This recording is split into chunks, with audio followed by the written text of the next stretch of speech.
Liver engrossment is a natural process that was first noticed by ancient Egyptians.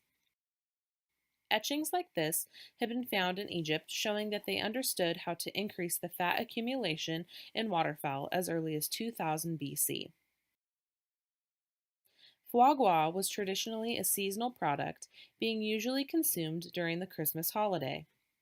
This was because waterfowl would prepare for migration and by doing so, increase fat accumulation in the liver and other parts of the body. The market was created for a consumable product, and producers responded with gavage feeding to create a product that was available year-round using a gavage to increase feed consumption. Foie gras comes from the fatty liver of ducks or geese that are fed by gavage during the last 2 weeks of production. Ducks and geese are fed more than they would voluntarily take in using a tube that is inserted into their esophagus.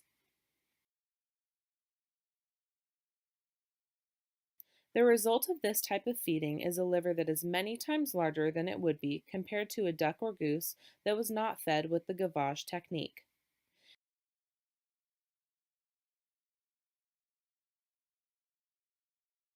In the last 50 years, ducks and geese that are raised for foie gras production have been moved into individual battery cages with slatted floors. Recently, there has been movements to keep foie gras production geese and ducks in larger cages with other birds. The stakeholders of foie gras are the birds, laborers, restaurants, and the consumer, who all play different roles in the industry. There are two major sides in the debate of whether or not foie gras production is ethical. One perspective claims that foie gras production is unethical because the bird's welfare is at risk. Geese and ducks are confined to individual battery cages that limit the bird's ability to move freely. Excessive feather pecking has been shown to be a sign of stress in many poultry birds, and according to Rodenberg et al., birds display less feather pecking when housed in slatted floor cages. It is suggested that the gavage feeding method used to produce foie gras livers causes esophageal lesions and scarring. In an attempt to prevent incidences of harm, cruelty, and psychological stress for animals, the state of California has banned the gavage force feeding technique in foie gras production. In other major prospective states, foie gras has economic and cultural value, therefore, production should not be banned. According to Guamon and Guy, the production of foie gras in France, directly or indirectly, contributes over 30,000 jobs, and the loss of U.S. exports would have a negative effects on their economy. Supporters of foie gras production and avian scientists claim that gavage feeding does not cause harm to the animals because they lack a gag reflex and their expandable esophagus is lined with a protective keratin layer.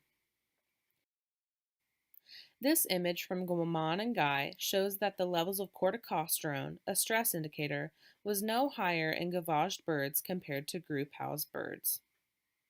It was found by Guamon and Guy that ducks and geese naturally overeat leading up to migration, and that it is not unnatural for waterfowl to eat more than their crop's capacity.